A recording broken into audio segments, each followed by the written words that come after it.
Well, hi guys, and welcome back to a sort of video about Hither Green TMD and wagons. We hit that wall again. My Mojo has disappeared. Have you seen it? I don't know where it went. But anyway, there's several reasons for that. There's changes in at home, there's mess in the room, there's things that I've bought to assist in projects that haven't gone well. There's all sorts of little things that have just built up slowly, and it's got to that frustrating stage where we've got to sort some of this out. So what has gone on? No modelling wise, bits have been arriving in the post and more bits have been purchased. So we're not stagnant completely, we're just not progressing as fast as I want to. I have been having issues with cameras and things for a while now, and wanting to try and get on top of it, make life easier making these videos, make the videos of better quality, sound wise as well as visually wise, with better quality cameras. And I'd gone from using the GoPro because that had been giving me issues communication wise between the camera itself and my app on my iPad, which I use for editing, downloading the videos. You'd get videos where you would run through almost the last little bit of downloading, and then it would sit there for days and days and days and do nothing. So I ended up with lots of videos that I just couldn't get off the camera.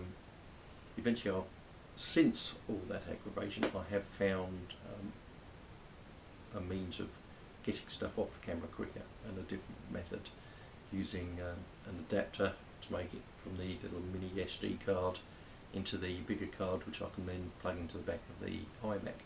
So I can get things quicker onto the iPad than I could before. So that is an improvement. And after having all those issues with the GoPro, I had started to try and use the digital SLR camera, which made good quality video. However, the controllability of me being here to make the videos was much harder. There was obviously no screen on the front of the camera to see what I'm doing, whereas at the minute I'm using the GoPro again, but below you is my iPad, so I can see what is going on, and it's a fixed focus. So when using the SLR, I would be making video clips and then I'd preview them and notice that they weren't actually in focus. It was focused on the back scene behind me or whatever, so I would lose lots of stuff like that. So I've been browsing the internet trying to work out what decent HD camera to try and find that would make life easier for me to make a decent quality video, and it's just a minefield. I just lost interest. I keep looking up on YouTube for reviews of different cameras and go, really, I just don't know which is the better one, which one's who to believe and all that malarkey. So we're still stuck with the GoPro for the time being. So that was that. I had bought, to make the camera digital SLR connectable to my iPad, I bought this little box here. Well, actually I bought one, it didn't work at all, it got sent back, and they sent me a replacement. It's not much better. The usability of the app with the Wi-Fi box thing here just hasn't been brilliant. So that was disheartening, quite expensive and disheartening as well. So we just gave up with all that and we just stuck with the GoPro for a bit. With regards to the layouts, right, so I've had issues on the layout. The Class 50, obviously I peeled the numbers when I fitted the nameplates. The masking tape got stuck on there, and peeled the transfer off when I took the masking tape off. The nameplate was in an excellent position, but no longer with numbers on. So that was slightly disheartening with regards to that little project. The Class 60, oh, the aggravation with that chip on that. I would constantly find, if I just popped out the room, come back, sporadically the Class 60 would be at one end of the line or the other end of the line, having pushed a loco over the stops or whatever at full speed with absolutely no control over it at all.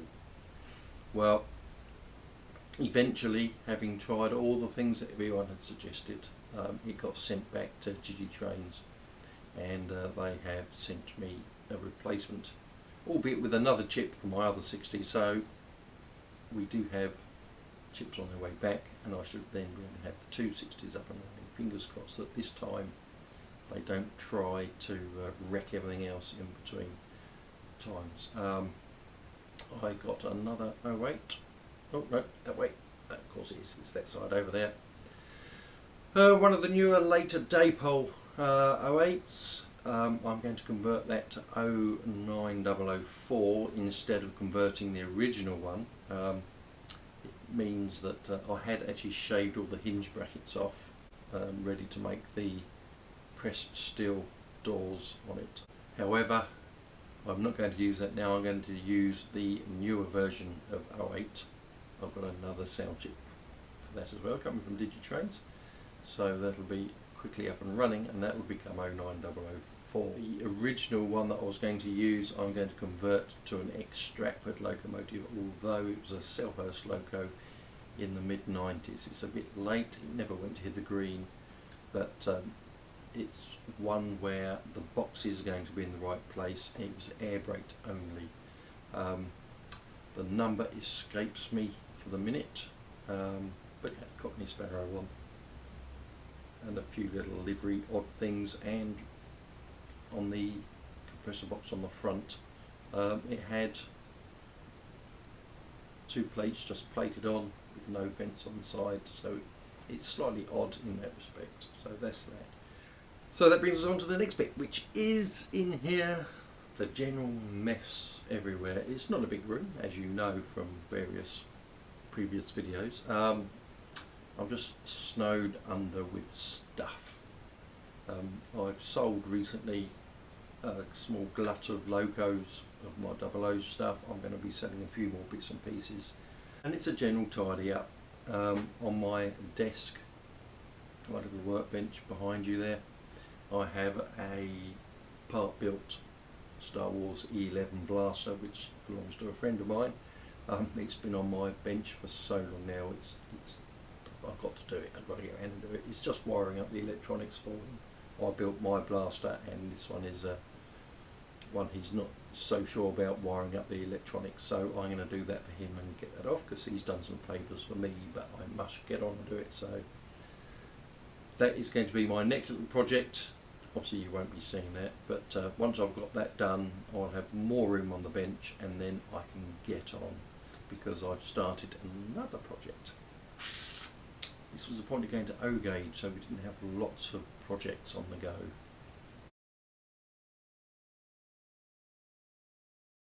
As a trainee driver in 2004, early 2004, I was working out of Eastleigh with my mentor, and he swung it to get a few 37s now and again on some trains to play with, instead of just the usual mash-up of class 66s and occasional class 60.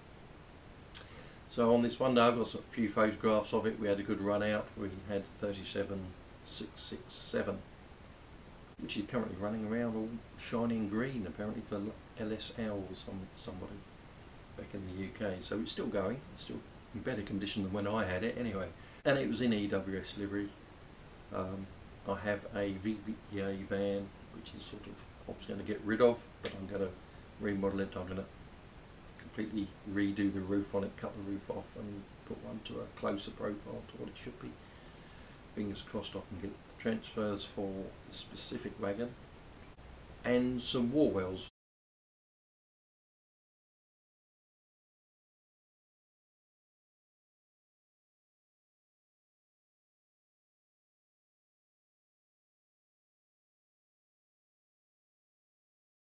Now the project was quite simple. Hatton's had one class 37.4 in EWS livery, which I'm going to modify. I'm going to chop the ETH stuff off. Hey presto, it's a refurbished 37. Fit nameplates on, centre windscreen frame, and that was pretty much it. Numbers, sweet, sorted, easy peasy. So purchased that, then I went on to Hatton's own wagons and bought 2 Warwells. Brilliant, sweet. So the 2 Warwells, the VBA van, 37. There's a bit of memory from one of my fun days out with my mentor driver. However, having purchased all that, the 2 Warwells get dispatched. I've found, with some help from people in my group and other bits and pieces, the etched window frames, nameplates, all sorted. They're on their way. Transfer some Steve Belt rail tech. They're on their way. And then I'll get an email from Hatton's. Oh, we went to the shelf. There is no 37.4 in EWS livery. Oh, great, brilliant. Okay, so that really stuffs that project up. So I'll go on the line, try and find one. The only reason I went for the EWS one with Hatton's was because it was reduced down to £450. Obviously I paid a bit less because I don't have to pay the VAT on it, and it's where Rails of Sheffield didn't have one. Tower Models had one, but at the full unreduced price like Hatton's had. So that's fine. I'll do a Google search, find one on Antics, and they got theirs price matched to what Hatton's had for theirs. So sweet. So buy that online, and it goes through on the card. Lovely, brilliant. I wake up the next morning. I have a PayPal link sent to me by Antics. Oh, it's another £121 to pay for postage. Oh, I don't ever recall paying anywhere near that much for postage of a Heljan logo from the UK. Yes, they're heavy, 4.5-ish kilos, you know, so it's a big box heavy. It's not going to be cheap.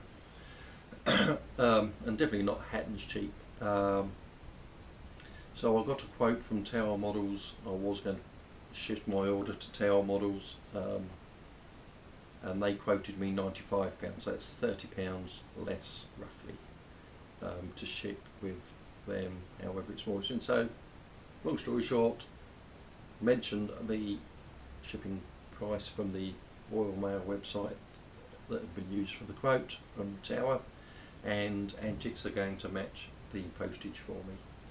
So the 37 is finally on its way, so I'll now have the entire project on its way. Transfers, numbers, everything that I need is on its way, so that'll be a simple project. That is purely just a renumbering,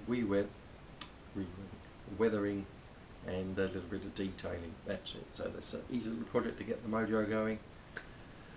OH will just sit at the back. Hopefully the chips will arrive soon so I can sort out the 60s, so that'll get going. So we will get going again, and then I can get on with the depot. Now, with regards to the depot, water tank just here.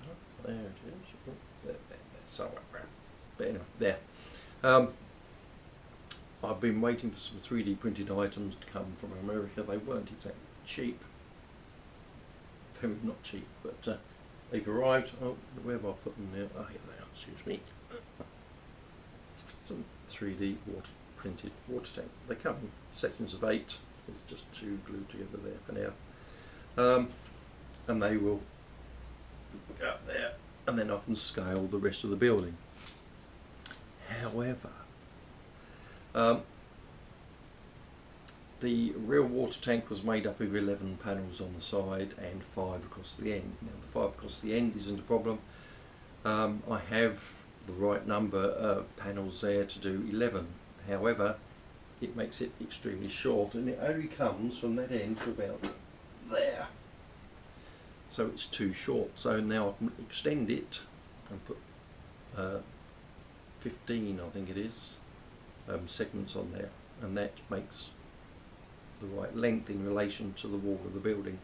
Or I can try some jiggery pokery in between, or I can forget all about those and just scratch them out of some plastic card. I'm undecided on that yet, so that's just a slight little stumbling block, and so I'm just still scratching my head about that one. But I haven't gone away, we haven't forgotten about the project or where we're going with it. So that is where we're at. First thing I'm going to be doing in this room, I've got too many projects, is to tidy up, and that includes complete dismantling of the 009 layout, because it just takes up too much room on the floor and in the way all the time. And that should make a lot more room in here, allow me to get to the workbench properly and tidy that off. 11 blaster, and then we can hopefully crack on and get the Mojo back. So thank you for bearing with me through all these ramblings, and we'll see you next time for hopefully some modelling updates and progress, and that will be a big improvement. So I'll see you soon, enjoy your modelling, and I'll catch you later.